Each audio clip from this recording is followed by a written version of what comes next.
video. Let's see. We're here. How this looks.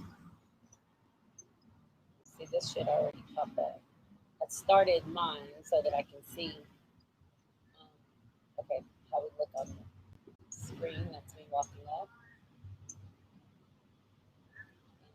There you are. So I think I'm gonna shift the camera a little bit, okay, so that I can get more. You. Oh yeah, you were spread out the last time. So now you're in. Let's see what. That's us on you.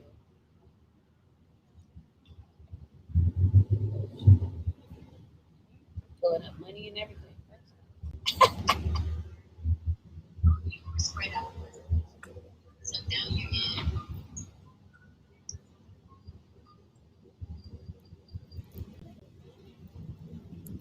All right, so there we are. But it looks like it's delayed. I guess it'll catch up. It could just be because we are on this hotspot.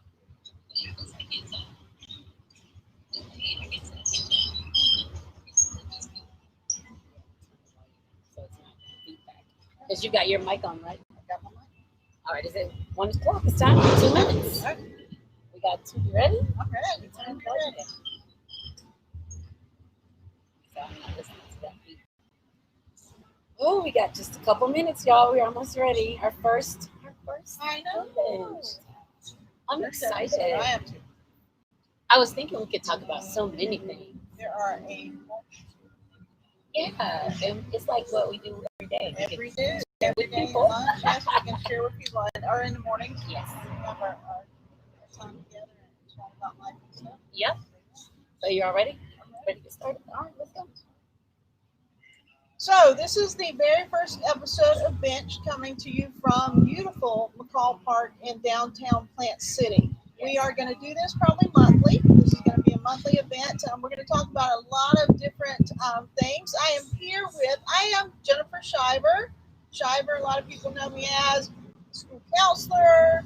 I am a licensed mental health counselor. I have been an educator for about 27 years. And most recently, I've become known as the Bench counselor. So here we are, Bench. And I'm here with my good friend. I know her as Joy. Joy Moore. She is a colleague. She's a trusted friend. She is someone I can pray with, talk to, get advice from, give advice to, and just have a good time with. And a very trusted person in my life, and someone I trust a lot. And in fact, we did something just recently that was very, very special. And maybe at some point we'll talk about that, but not right now. But she is someone who can keep your secrets and keep all your stuff and keep it all in there. Keep it all in there. But she has a lot of other things that she does too. So I'm going to allow her to introduce herself. Good afternoon. My name is Joyce Lynn. I kind of go by a couple different names, but for this part of my life, it's Joyce Lynn Wells, and I'm an author and podcast host, and I own a solutions company. And my solutions company is to literally take your ideas from here, put them in your hands. So it's growing, it's working out every day. And as Jennifer said, I'm going to be benched with her. And every time I said bench, I felt like I was saying bench. So I was like, I need to clarify. It's BENCHD. It is bench. It is bench. Yes, it is. So I kept saying, like, say it right, so it sounds right. But anyway, so we're going to be benched a month. I mean, once a month or so. And what's so special about this is that we do this all the time. That we share and talk and try to get over the humps of those life's things that we do. So I wanted to talk with her because she recently got a little fire under her. She started her own thing. Yeah. Tell everybody about being on the bench. What does that mean to you? Why? So I kind of chuckle every time we kind of talk about this bench thing because it really was out of protest. And so when I wasn't allowed to go back on campus this August and I was told to work remotely, I just took myself downtown and started working remotely from a bench. And it just kind of became a popular thing. I sat outside the courthouse and people would come by, and people who worked in the courthouse in downtown Tampa would come by and they would sit with me and we would chat. And the interesting thing is there were so many frustrated people, especially during this unprecedented time that we are kind of going through. And the court system is different. And so they were flying in and trying to do the same thing, and they weren't. They were leaving very frustrated. So I just started this bench counseling thing, and now it's become a thing. Now I'm doing it volunteer after school hours, unless we are told to work remotely again. Then I'll find me on a bench in Tampa. I've done it all over Hillsborough County, South County, here in Plant City, Tampa, downtown Tampa, and it's just become a really good way to give back to the community, to give back to taxpayers. I've enjoyed it. I've met a lot of new people, and it's become a thing. It's its own identity, I guess. And I think that's so interesting because in this time of pandemic, what I believe a lot of people are finding dealing with, it's almost segue to the topic, grieving the loss of their past life because our lives are changing. And so now a lot of people are finding the people that they spoke with daily at work are no longer accessible, and they're open to talking with someone who says, I can show you, like, let's talk. And you provided that venue, that I guess that conduit for people to just come and sit with you and not feel judged or have to hear about it again, or have to answer questions of why they're feeling that way and relate to somebody else. So I think that just really worked out. It's been, and telehealth is good. And we as counselors, we've been using the telehealth thing. And of course, maybe some of you have had doctor's visits on telehealth.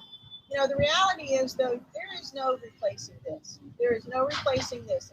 And plexiglass between you at work, or cubicles, or, just even the mask, there's no replacing this. And this is outside, and we can follow, the 6-foot rule, the CDC guidelines. We can do it a little better. And I'll wear a mask if someone comes and wants to sit on the bench and wants me to wear a mask. I'll do that. And they can wear one freely as well. So we just want to follow and be safe and respect the virus. Not be afraid of it, but respect the virus. But it's just, you can't replace this. There is no replacing this. What are some of the things that you're hearing from people who come in the city? So a lot of people are experiencing a lot of frustration right now. And as we talk about this, we're going to talk about leading into the holidays, anger, loss is huge right now. And as we talk about all of those different things, frustration, election stress was huge. Oh, yes, and that's kind of a top psychology term. It's really generalized anxiety disorder, but election stress and anxiety was a huge thing for a lot of people. I think it still is for some people, actually, depending on who they wanted to win. So it was a. We're not having that conversation. No, we're not having that conversation. Maybe later, but not today. So that was a huge.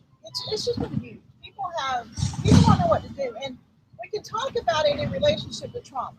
So America has gone through a trauma that we weren't anticipating, that we never expected. It just kind of punched us in the gut. I guess, we talk about unprecedented times. Maybe there were precedented times if some of you watching were old enough to remember maybe the 60s and the 70s. Some of the Vietnam protests and riots and that kind of stuff as the Vietnam War came into your living room and people were seeing our soldiers die and that kind of thing. That could have been there, but this is different because you don't really get to see this enemy.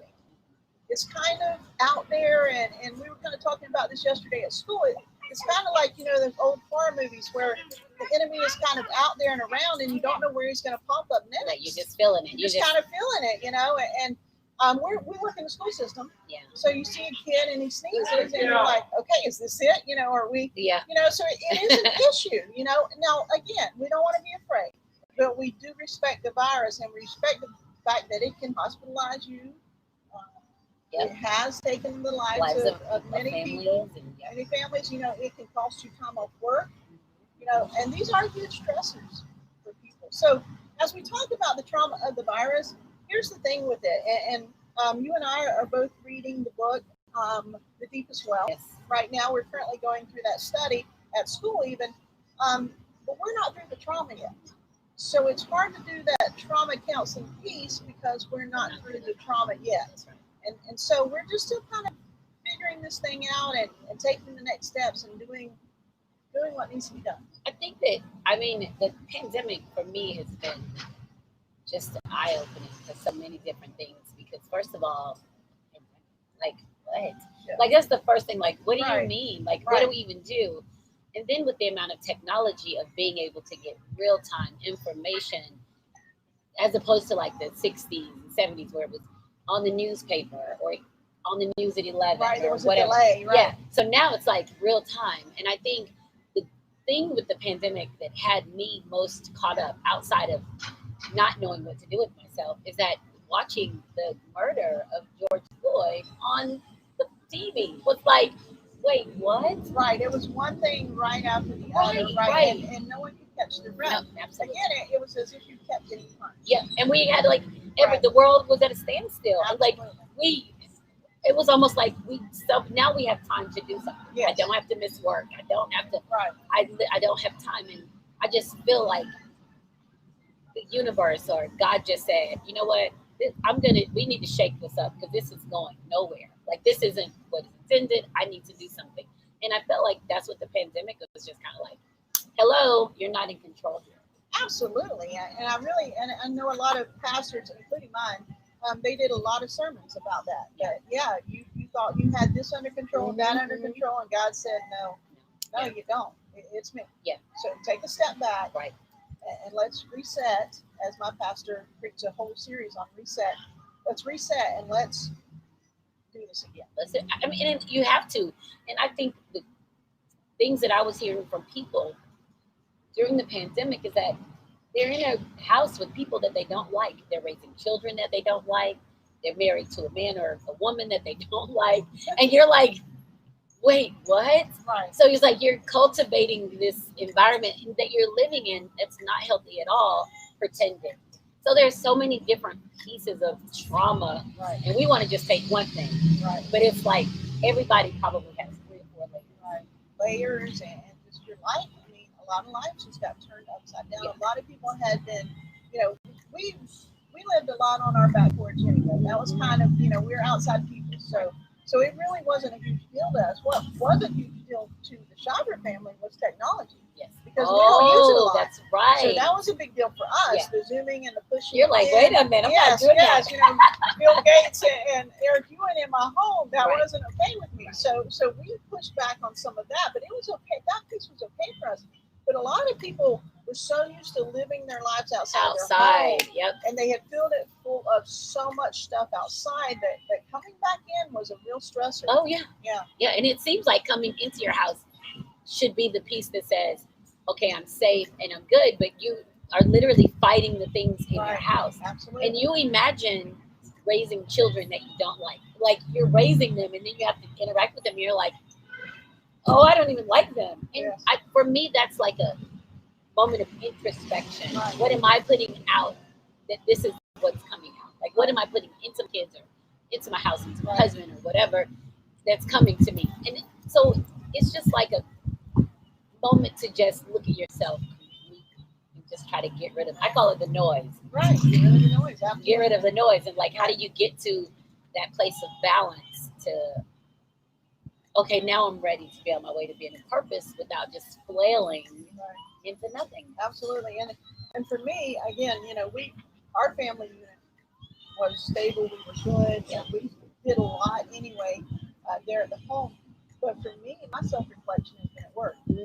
Oh, I've had 3 or 4 months here where I have had to oh man, I champion that Yeah. too. I love it. I've had to kind of invent myself and where do I stand and what do I want to stand for and who am I going to advocate for? Is it going to be myself? Is it going to be students? Is it going to be all of that? Right. So I've had to reinvent myself with the addition of, in the school system, of course, we have a new superintendent Yep. who has shaken some things up too. Oh, So that has been an issue as well. So we've got all that going on, Yes. and our students, of course, our students have been. So they're in a shake-up situation. So it's been a lot. Yeah. It's been a lot. for the school, wasn't traumatic with me this year. I think I went through my kind of clearing out the muck at school and focusing over the past maybe 2 years. Right. So this is just kind of like, I'm here. I'm here. I'm gonna do my job. Because I think my trauma has been years of kind of healing from. So this to me is just like, Right. well, in the summer of 2000, it was way worse than this. It wasn't even a pandemic. I could go back to my stories, right? So, but I think that this is important for you to reflect on who you are in your career because we know that that's a snapshot of our existence. Absolutely. But a lot of times people make that their existence. And then you have a pandemic and they're obsolete now. You don't have to go to the office that you decorated. You don't have to, all of these things, your favorite parking Right. space that you got so mad about because somebody parked in it. Absolutely. All of these things became nothing. And they're Right. saying, here, take your computer home, work from home.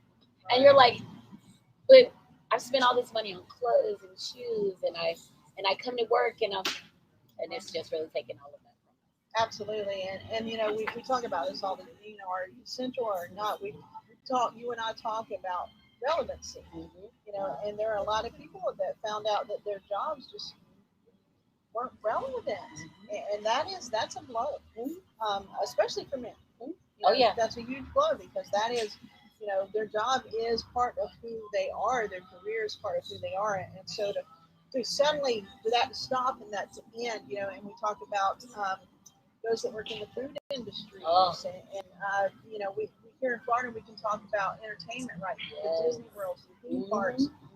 And so that was a huge deal. I mean, a lot of people lost their jobs. A lot of people lost, you know, and so we talk about that. And in surviving I would say surviving the COVID Christmas because we do Christmas in our house, but surviving the holidays, it's going to be huge this year. I know in my house, you know, I have some situations going on.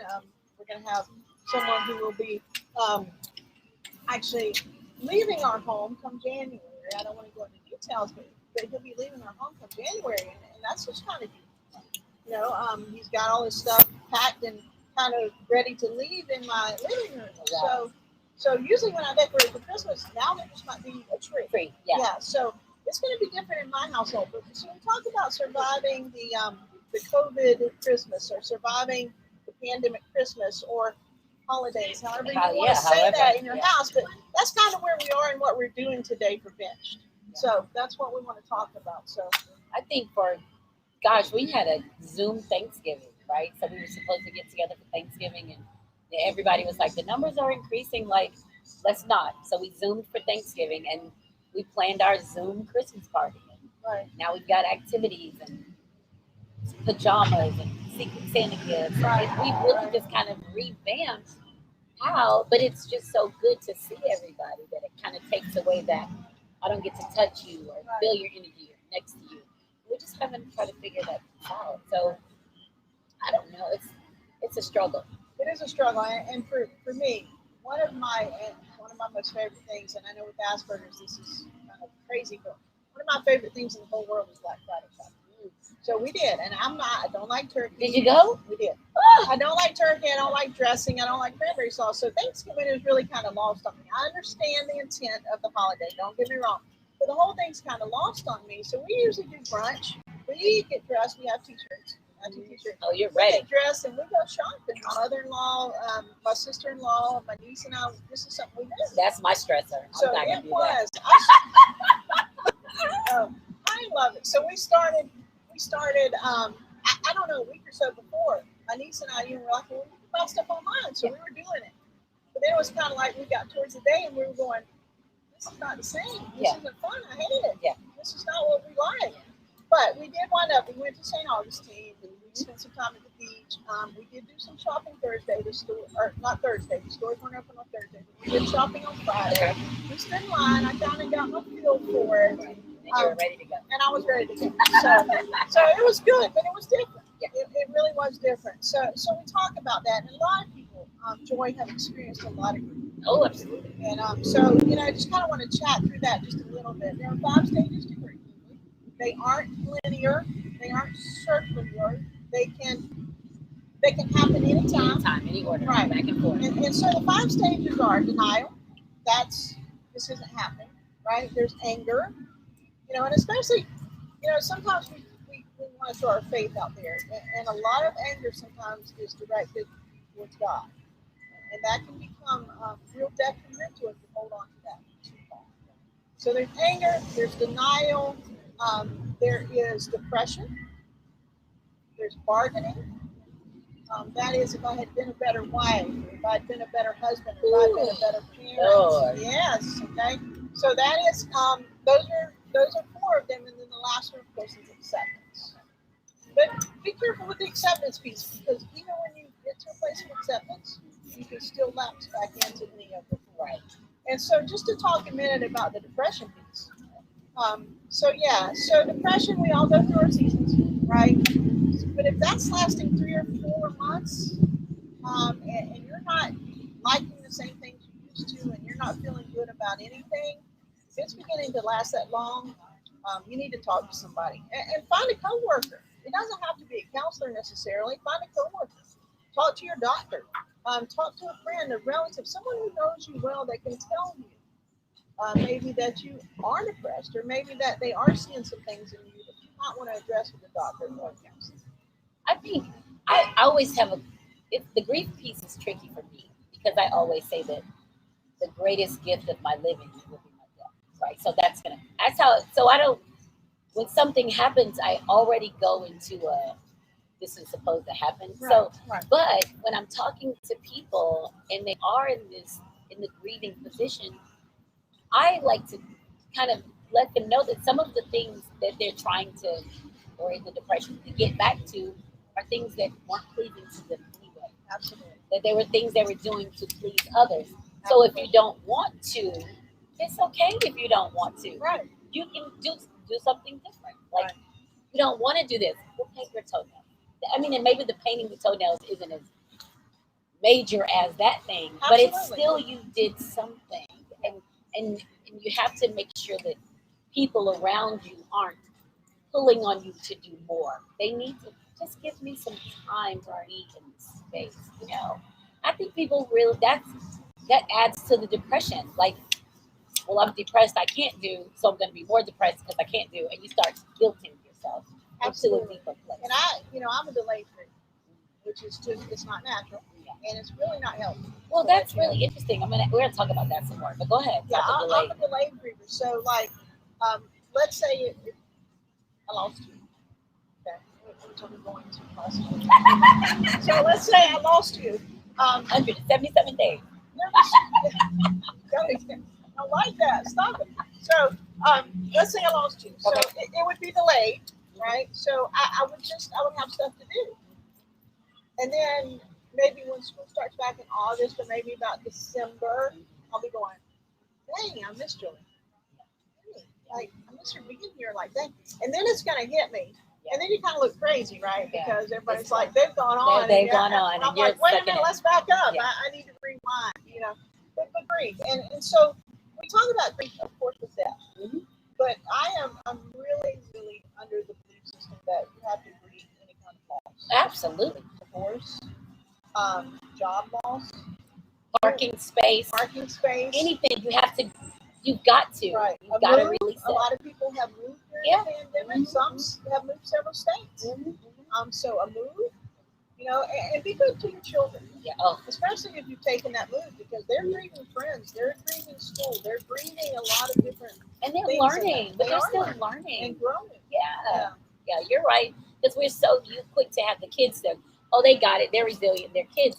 But we see kids who have traumatic experiences, and our kids have experienced traumatic things, and you have to give them grace. You've got to accept that they're the process. They're the process of getting from here to there, and respect the process, whatever it is, whatever it takes to get there. So that's tricky for me, because I just kind of exist in this headspace that I'm just going to be everywhere I'm supposed to be. But when things happen, I have to say, okay, well, and I have to trust. I have to trust in that God knows, and I am equipped too. I have to trust that. A lot of people don't get to that space of trusting because of anger. Right. Oh yes, and the anger, and just holding back. I know, my husband and I, and a lot of people out there in my story, but we went through stillbirth, and it was that as I wrestled with and really came to a place where God is God, and I don't give him a right to question it. And that is where I wrestled and kind of found that peace with things happening. But a lot of people just aren't there. I mean, you're very self-actualized yourself, as we would call it. You know, that trust in God is huge. To know that He's God, you're not. You don't necessarily get the question, right?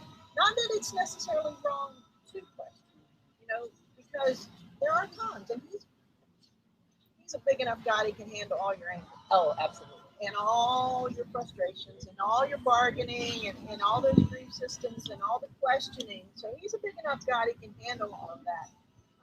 But at the same time, you know, when you get to a place where you can really trust and kind of lay that down and say, okay, God's got the kingdom. God's got my job. God's got my children. God's got this move. God's got the next steps He wants for me to do in this life. Right. When you really get to that place, you know, then that's a sense of peace and freedom. It is. And it's amazing. It is. It's amazing peace. It is, and that's when I talk about that often, is that I recognize when I would give God thanks for things, and then humans would question the things. And so I would be like, well, wait a minute. God has given me permission. He didn't send this human to me, not to stop what He's granted me. Like, so, and that takes a really, I think, a unique mind space, because you do something, you get something and it's amazing, and thank you, God, and you're flowing in it. And then, why are you doing that? And that doesn't make sense. And then, and you're like, wait, you're a human, and He hasn't given you the blueprint on me. So don't let your fear interact with my movement. Don't keep it. So, and I get called like not empathetic or not open, but it's like, if I've been given permission, if I have, trusting in that allows me the freedom, the peace of being independent, of acknowledging my trauma or the trauma of other people, saying that there's somewhere along there, and God has it. I'm just gonna pop right in here and see what I can offer, and then I'm gonna pop right out, because I can't fix it. I can be here to have some humanity, but that's about the extent of it. I can't judge it. Yeah. So we've talked about these things. We've talked about surviving the holidays. We just heard that piece about finding some peace through God and who He is. And if you need some more information about that, you can hit me up or Joy on Facebook. We can talk about that, or find a local church. They can probably tell you about that as well. We could offer up several suggestions. I know Joy is in Lakeland. I'm in Plant City, Dover area. We can offer several suggestions for you if you're interested in that at all. But as we're kind of coming to an end here, I think I could talk to you forever. I know we can. We're gonna have to do this again next month in January. I got to bring my portable Wi-Fi thing. I don't think my hotspot was enough, but I'm gonna. But that's okay. And this location is beautiful. It is. So I just want to say to you, if you find yourself benched, or you find yourself feeling benched, or I'm not gonna say it. She's not gonna say it. So if you find yourself, find someone to share that bench with. Or if you can't find someone, talk to God. Or if you can't find God, you know, find a counselor, talk to a physician. Talk to yourself in the mirror. Oh, that's good too. Talk out loud to yourself in the mirror about what you're feeling. It just, for whatever reason, brings so much clarity, right? And it just makes you say that. Sometimes you say stuff and you're like, that just sounds really crazy. And then you're like, I probably shouldn't do that again. Right? You know, just say, hear it. Right. Well, I'm about to talk myself out of job here, but you know, that's exactly what counselors do. We hold the mirror up and so you can talk to yourself. That's what we do. I'm like, I told myself that years ago. You look yourself in the mirror and tell the truth about your situation. Man, it is amazing. That's what we do. We charge $125 to hold that for a 50-minute hour. You're looking at yourself saying you're getting an invoice. Yeah, absolutely. So we're going to close this thing out with my favorite scripture verse, as always, 1 Peter 4:8. Above all else, love well, because love covers a multitude of sins. We could all use a little love and a little more love right now. So you guys hang in there. We'll Yep. see you next month. I think in January we're going to talk January. about race relations. Yep, and for Martin Luther Dr. King a little King's bit. birthday. Yep. Yes, Yep, we're, yep. we're going to talk about that, and we're going to have a good conversation from the bench. Absolutely. That was the first episode of Bench. If you like it, let us know. Yes. Thank you. Thank you.